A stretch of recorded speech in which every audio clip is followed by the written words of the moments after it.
Let's review bias variance trade-off. So if you say something has low bias, it means it fits the current data very well. However, you often get high variance as a trade-off because it fits new data quite poorly. So here we have black dots representing the current data, and we fit using this black line right here. And what you end up is with a very overfitted function actually, which fits the black data almost perfectly.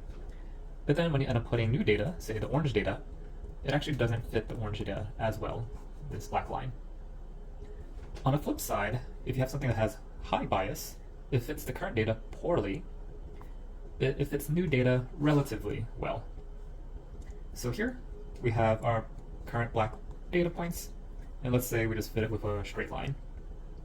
And look, notice we have a couple black data points down here that have a very large error.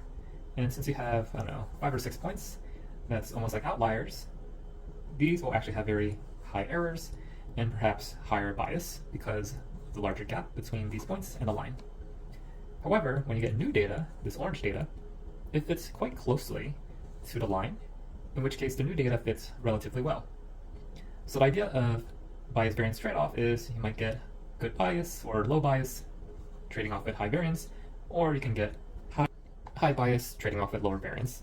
And bias isn't necessarily bad because here, because we have these outlier points, it's okay to trade off some of that bias because you think they're outliers, you don't want to fit it that well.